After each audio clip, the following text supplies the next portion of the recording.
welcome back to our special live coverage. Two big events happening simultaneously right now, hundreds of miles apart, though. The president is skipping the annual White House Correspondents' Dinner, a tradition that, of course, honors the freedom of the press, the First Amendment, and the White House press corps. Instead, for a second year in a row, he is holding a rally, this time in Michigan, but clearly the White House playing politics and strategy here in Washington Township, Michigan. All right, meanwhile, here in Washington, D.C., at the White House Correspondents' Dinner, our Kate Bennett on the red carpet with the governor of Ohio, former presidential candidate and future ... who knows, John Kasich. Thanks, John and Poppy. We're here with the governor. You know, the president is just doing his rally in Michigan, and folks in the audience were chanting, "Nobel, Nobel," for the Nobel Prize. How do you feel about President Trump?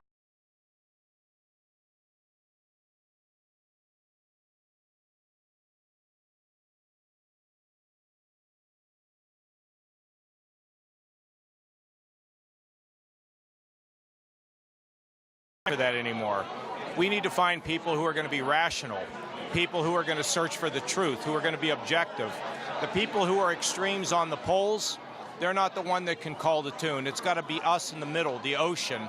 And so those terms are old, and we need to come together as a country. Secondly, tonight, this is a celebration of the First Amendment, of the freedom of the press, of journalism, of finding the truth. So with the press, we cannot have hits with clicks and trying to make money off that. Find the truth, be thorough, be disciplined, because you're a very, very important part of America and one of the most important institutions that supports our country. Do you think the president should have been here tonight? Do you think that... Well, I was kind of glad that he didn't come because it was easier for me to get here tonight. I've been here for many presidents, and it takes forever and traffic jams, so tonight it was really easy, so that made my life easier. Do you like the less star-studded White House Correspondents' Dinners? Is it more about you guys? Again, I think that the press needs to understand how important they are, and to be able to be together and to work together and to talk about the future is really important. Because the first thing that happens in a country is the press gets demeaned or dismissed, and that's not the way it can be. Look, the press does things that I don't like. When I'm an elected official of 30 years in public office, even though I'm so impossibly young, but the fact of the matter is they matter. They preserve our liberty. And so tonight is a getting together of the press to recognize and realize the things that are critical in our country. But again, no more Democrats, Republicans, liberal, conservatives. We're Americans. And people who are extreme, we'll come back for them later. And if you are president one day, ... would you come to the dinner? Oh, I'd be here early. I'd be at the cocktail reception having they say that Reagan, before the State of the Union, used to have a little Cabernet just to get a rose in his cheeks. I had a little Cabernet. How's it looking? It's looking good. Okay. Thank you so much. Okay? You're good, Governor. You're looking sharp. Thank you all. God bless you. Thanks, Governor. John and Poppy. All right, Kate Bennett, thanks so much for the Ohio Governor John Kasich. Governor Kasich, the comedian. Well, also addressing his constituency, maybe the press, guaranteeing them that he will be at the White House Correspondents' Dinner in the future there. He said something very interesting that has an interesting juxtaposition happening in real time right now. He's saying we should all come together, Democrats, Republicans.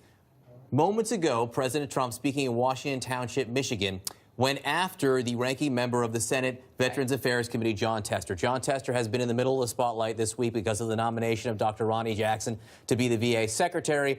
Senator Tester released some of the information that he had been told about Dr. Jackson. Let's listen to what the president just said. Well, I know things about Tester that I could say, too.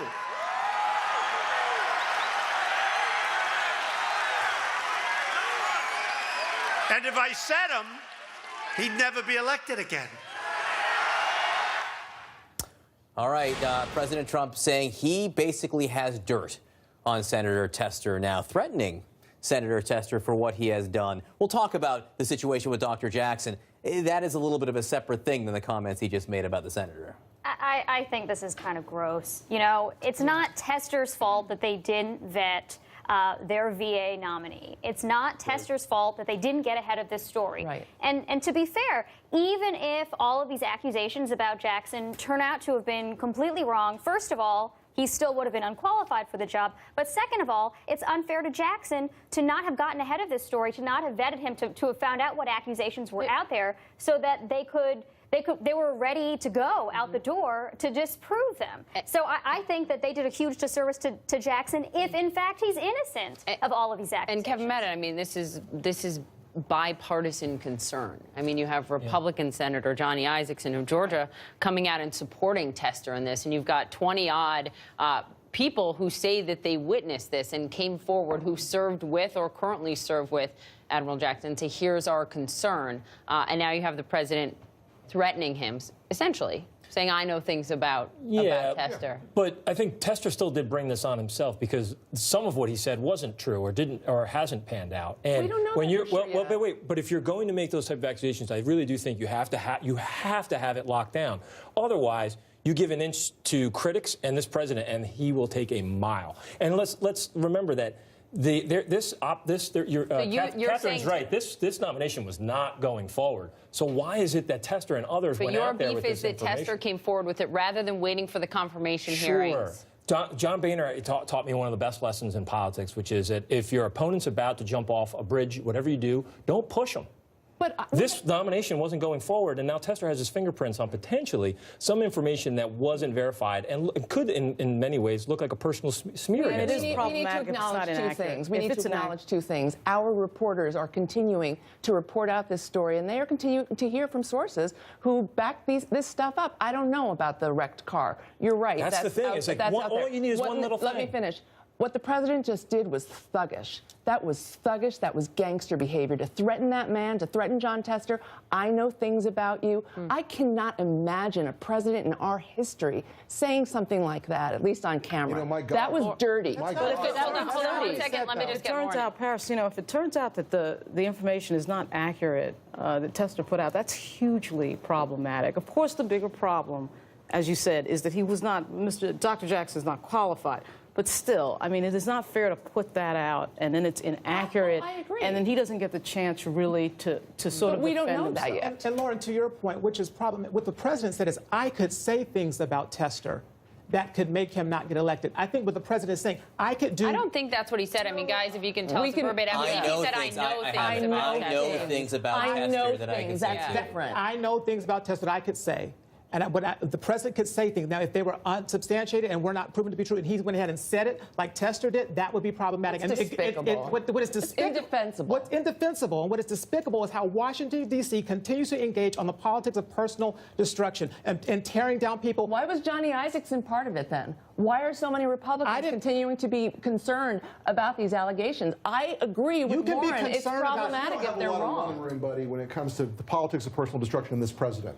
Really? There's a simple way to solve this problem. If the White House is so confident that he's been wrong, put his nomination up again. Right. Let's have it out in an open committee. Let's send it back. No, send it back to the committee. If they think this is a complete scam and a lie, and Tester's just doing this off the top of his head, then they should just put it back before the committee. You all are missing the point. And this thing the president just said, this threat the president just said, I mean, what could he know about Tester? Maybe Tester's private attorney paid a porn star $130,000. This is what the problem is, John. This is the problem.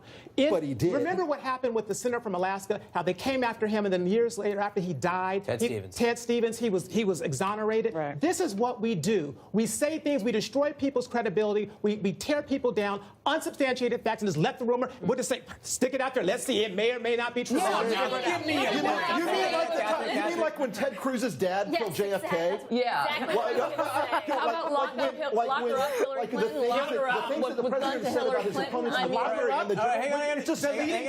Deleting 33,000 or however many thousands of emails is something that is criminal. Stop. All right, Rick Wilson. Rick, go ahead. No, Rick, go it's ahead. investigation. Rick, go ahead. Donald Trump has if we're worried about lowering the quality of the dialogue and personal destruction and everything else, Donald Trump is a Cat 5. I almost said it. He's a Cat 5 disaster for American political discourse. Hang on. You had Phil Mudd. You attacked my character on national television on this program. So don't you dare talk about President Trump or anybody else. No, don't do that. You need a soft pillow or a No, I don't need a soft pillow. You need some character. Okay, guys. I want to ask Kevin Madden something here. I want to step back from that if we can. We're going back to Switzerland. Switzerland here. Oh, Kevin. the situation with Dr. Jackson has been odd from the very beginning. I haven't seen anything quite like it. You know, John Tester did come forward with information that was unsubstantiated. That was unusual. However, you know, the multiple sources, the dozens of sources that he says he had there, the fact that Johnny Isaacson didn't step in the way, the fact that no Republicans really in the Senate at all stood up to defend him, it was weird. And John Tester also, you'll know this, you know, he is not, you know, the leftiest of lefties and a partisan guy here. So the fact that it came from him, it was strange. Also, the fact that there were Obama officials who were standing up for him, his character, it was the kind of mix we have never seen before. Well, look, I think there's the circus, which we've witnessed in tweets and accusations and all sorts of innuendo. And then there is what was really happening behind the scenes, which was the second that this nomination went up to the Hill. It was met with a lot of skepticism for the main fact that this is a nominee who they didn't think was vetted. Well, about qualifications. And qualifications related to the huge administrator's task of having to lead one of the largest and most important bureaucracies in the federal government. That was where this thing was already problematic. And that was taking place much more quietly than what we saw now, which is the circus. And this is probably, you know, this is the new era that we're in. So then where is the president taking it now with making this choice tonight to threaten, as John read verbatim, I know things about Tester I could say too. I mean, that is a threat. What I think, strategy? as an Irishman, I can witness and know of revenge when I see it. And I think that's what this is. No matter what you say about Ronnie Jackson, the president had a very strong personal relationship for him, or a very strong personal affectation for him. And now he's going to bat for it. All right, guys, stick around for one moment. Up next, more on the other breaking news. Does the president deserve the Nobel Peace Prize for what's happening in North Korea? Can he come make peace on this set? The crowd in Michigan just chanted, Nobel, Nobel. We'll discuss. And the president is speaking live in Washington Township, Michigan. As you see, journalists are sitting down for this big, glitzy dinner in Washington. The president says he wants none of it. We continue our special live coverage next. Stay with us.